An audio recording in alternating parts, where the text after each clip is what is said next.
Khafji, Saudi Arabia, after the war's first sharp clash of armor. Iraqi units on the move pounded from the air.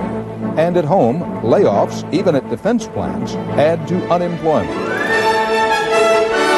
This is the CBS Evening News. Dan Rather reporting tonight with a special war update edition. Good evening. U.S. and allied commanders said today that 3 days of hot combat with Iraqi troops near the Kuwaiti border produce, and I quote, a military disaster for Iraq.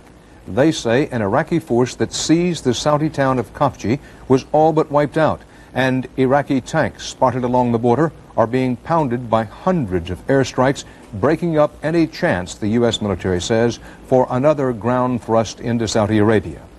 3 days ago, Khafji was just a ghost town on the Saudi coast. Today, it was a graveyard. Eric Ingberg reports. The three-day battle for Khafji ended today as 500 Iraqi troops surrendered to Saudi and Qataran armored columns that stormed the city.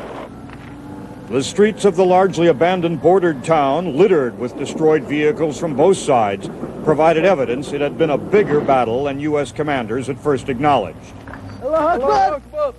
Jubilant Saudi soldiers, surprised and confused in the early fighting, won praise from U.S. officers for their final assault.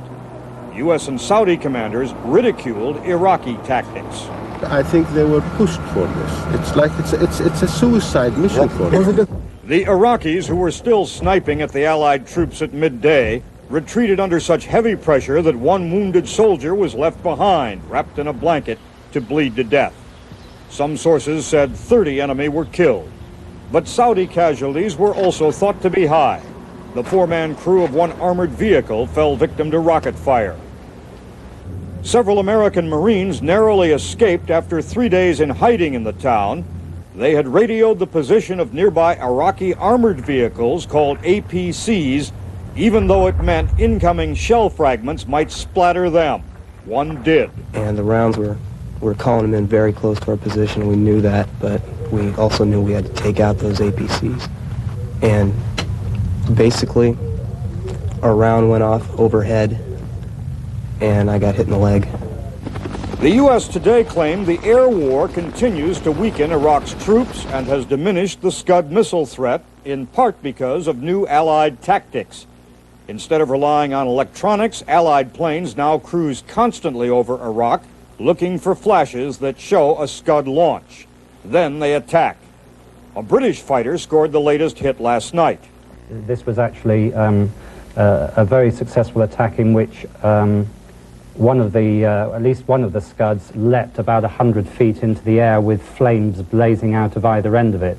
That was one of two particularly successful attacks on Scuds in the last 24 hours.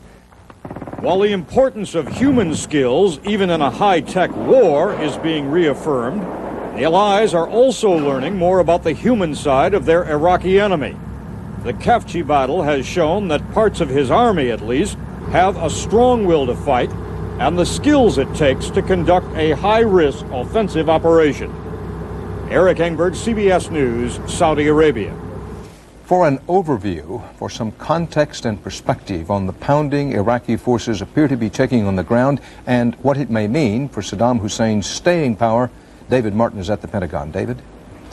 Dan, war is a cruel business, but nothing could be crueler than the slaughter Saddam Hussein is forcing his army to endure at the hands of Allied air power.